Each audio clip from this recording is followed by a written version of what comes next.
All right, welcome back to the channel. It's your boy Fanon, and in this video, we're going to talk about Errol Spence Jr., Terence Crawford, and Yordenis Ugas. Man.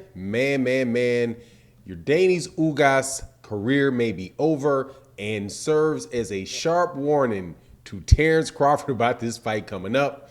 Let's talk about that in this video. This video is brought to you by Boxing Showtimes, a new professional boxing schedule in your pocket. It helps you to keep updated on boxing events and details. Also assists you when you want to find bars near you to watch fights and allows you to set reminders for upcoming fights. Download the Boxing Showtimes for your smartphone and your tablet. Thank you again to our newest sponsors, Boxing Showtimes. All right, welcome back to the channel. It's your boy Fanon. We are going to talk about the welterweight division. Errol Spence Jr., the WBA, IBF, and the WBC champion. Yordenis Ugas, who's the former WBA champion, who just posted some pictures to Twitter last night. And man, it has been a week since the fight, and Yordenis Ugas' eye looks worse than it did on the day of the fight. If the pictures that he put up were taken on the same day that he put them up, man, his eye has not reopened yet.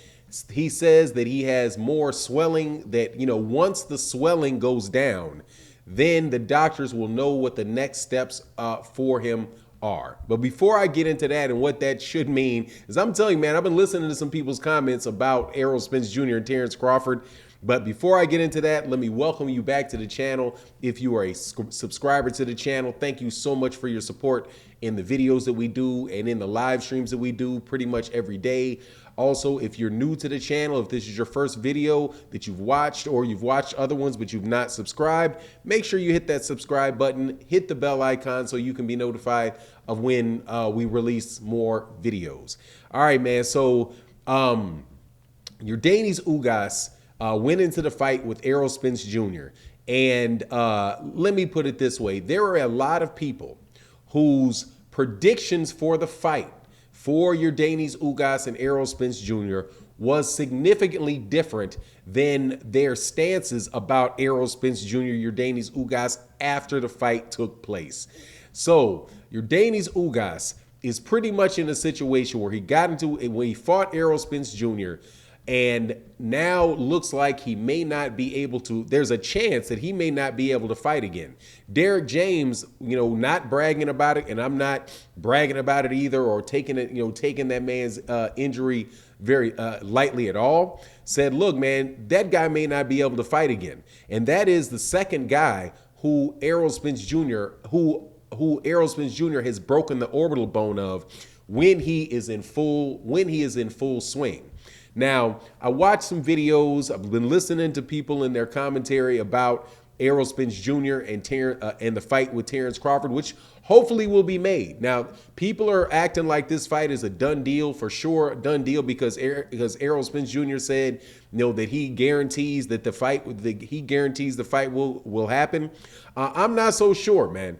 I'm not so sure if that fight is going to happen until they actually say that they're going to make that fight. Now, there's not going to be a whole bunch of, in the media where one guy is saying this or one guy is saying that. However, from what happened to Yordenis Ugas and the fact that that man may have ended his career, I'm sure Terence Crawford and Terence Crawford people did not miss that.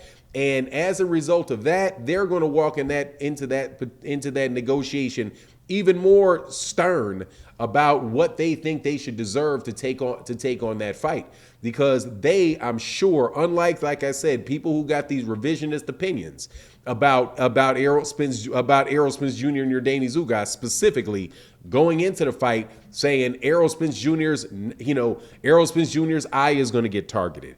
Errol Spence Jr. has not been the same. He's not the same fighter. He hasn't been the same fighter since Kell Brook, right? He didn't knock out Mikey Garcia. He didn't knock out Sean Porter. He didn't knock out Danny Garcia. He doesn't hit that hard.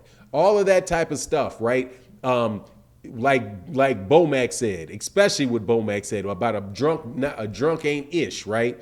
All of those things were, and from what I heard from, and I'm talking about specific people, and on this channel, do not name names about specific people. You know, there's a lot of boxing channels out there. If you get confused, if you think I'm referring to you, I'm probably not, but not mentioning names. However, a whole lot of people are out there talking about what this man was not going to be able to do to Yordenis Ugas because, you know, Yordenis Ugas beat Sean Porter better than Errol Spence Jr. beat Sean Porter.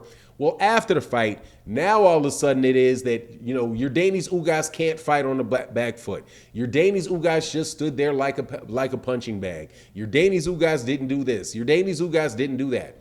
Well, look, maybe some of the reasons why Yordenis Ugas didn't do this and Yordenis Ugas didn't do that was because Errol was doing this and Errol Spence Jr. was doing that and prevented Yordenis Ugas from doing this and doing that. Whatever the case was, that was not a close fight. Although I still hear people referring to it as like a decent performance and and you know how much success he was having until he got his eye broke. Man, Yordenis Ugas wasn't having very much success in that fight at all. Spot success at the best, which is no different than what Sean Porter had against Terence Crawford. He had success in spots, and Sean Porter actually won some rounds. Errol Spence Jr. may have lost one round, and personally, that sixth round, I don't think it was a knockdown since he didn't knock him down. That doesn't automatically make it a 10-8. Errol was winning that round before it. Errol was winning the round after it. But you can definitely see a good shot landed here, a good shot landed there by Yordenis Ugas, but a good shot here, a good shot there, a round of getting dominated, then a good shot here and a good shot there. Does not make a competitive fight.